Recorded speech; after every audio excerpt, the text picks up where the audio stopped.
Hello friends, চলে এসেছি black forest cake recipe নিয়ে। প্রথমে একটা পাত্রে 1 কাপ দুধ নিয়ে নিতে হবে। তারপর 2 চামচ ভিনিগার নিয়ে ভালো করে ওটাকে মিক্সড করে নিতে হবে।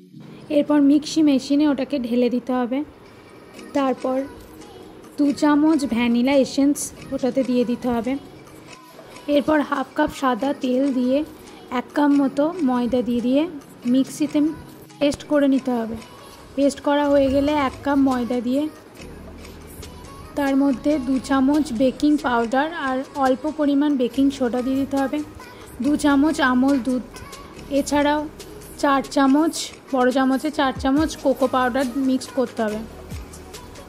এগুলো মিক্সড করার সময় ভালো করে চালুনি দিয়ে চেলে নিতে হবে, কারণ যেগুলো গোটা গোটা থাকছে সেগুলো যাতে কেকের মিক্সটার মধ্যে না যায়।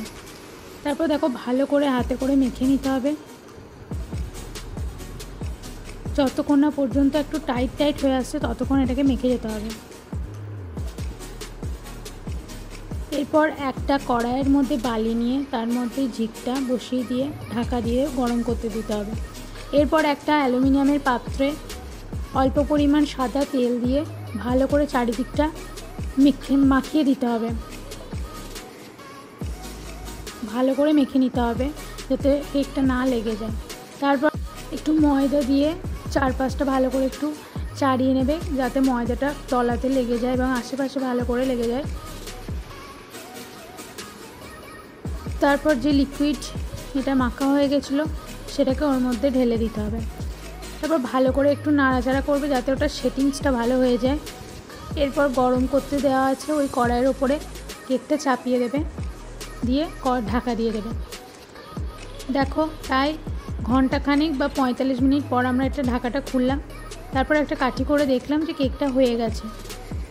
এরপর নামিয়ে নিয়ে ভালো করে 4-5টা ছুরি দিয়ে কেটে নিতে হবে। এরপর উল্টিয়ে দিয়ে তুলে নিলে কেকটা উঠে যাবে। দেখো কেকটা খুবই নরম হয়েছে, দেখি বোঝা যাচ্ছে, আর শেপটাও খুব ভালো হয়েছে। এরপর একটা ছুরি দিয়ে সামান্য অল্প করে একটু কাটবে, কারণ এটাকে 3টে লেয়ারে কাটবো। তারপরে একটা সুতো করে ওই যেখানটা কাটবে সেখানটায় সুতো করে টেনে 3টে লেয়ার কাটতে হবে।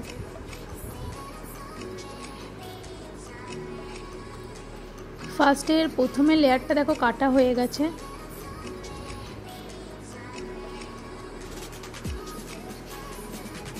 এরপর ঠিক একইভাবে সেকেন্ড লেয়ারটাও আমাদেরকে কেটে নিতে হবে।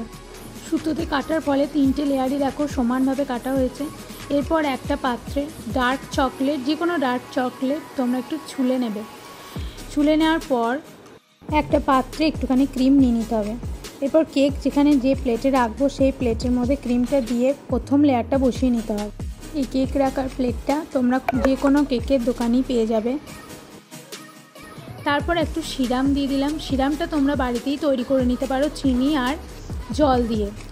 আমরা চিনি আর জল দিয়ে বাড়িতেই তৈরি করেছি, তোমরা চাইলে বাজার থেকেও কিনে আনতে পারো। তারপর দেখো ভালো করে ক্রিমটা আমরা ফার্স্টের লেয়ারটাতে ভালো করে দিয়ে দিচ্ছি। দেখো দেওয়া হয়ে গেছে। এরপর আমরা সেকেন্ড লেয়ারটা বসিয়ে দিলাম। এমনভাবে বসাবে যাতে সমানভাবে বসে বা সমানভাবে দেখতে লাগে। তারপর আবার সেকেন্ড লেয়ারটার ওপরে সিরাম দিয়ে দিতে হবে। ভালো করে তুলি দিয়ে ভালো করে সিরামটাকে ভালো করে চারিদিকে লাগিয়ে নেবে। ভালো করে চারিদিকে লাগিয়ে নেওয়ার পর আবারও লেয়ারটার ওপরে তোমরা ক্রিমটা দিয়ে দেবে।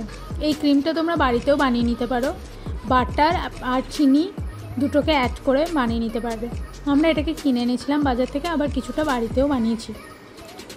তো দেখো আমরা এই কথা বলতে বলতে কেকটা প্রায় শেষের দিকে হতেই চললো। ভালো করে ক্রিমটাকে লাগিয়ে দিয়েছি। ক্রিমটা এমনভাবে লাগাবে যাতে চারিপাশ ভালোভাবে লেগে যায়। আমি প্রথমে ফার্স্টে ওপরেরটা দিয়ে দিচ্ছিলাম, তারপরে চারিপাশ আস্তে আস্তে করে লাগিয়ে নিচ্ছিলাম। কেকটা বাড়িতে তোমরা অবশ্যই ট্রাই করতে পারবে কম খরচে। আবার তোমরা দোকান থেকেও কিছু জিনিস কিনে আনতে পারবে। আমরা কিছু জিনিস কিনে এনেছিলাম, আবার কিছু জিনিস বাড়িতেও তৈরি করেছিলাম।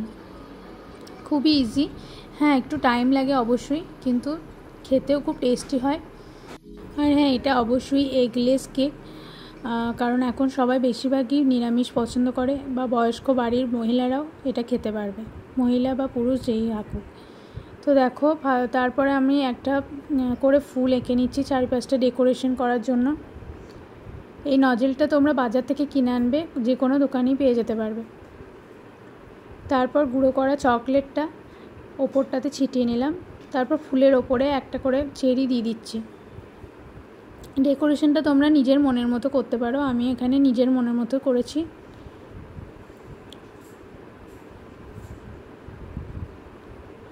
এরপর দেখো, যেহেতু ব্ল্যাক ফরেস্ট কেক, তাই কেকের গায়ে একটু করে চকলেটগুলো হালকা হালকা করে হালকা হাতে দিয়ে দিতে হবে। দেখো শেষমেশ কেকটা তৈরি হয়ে গেছে।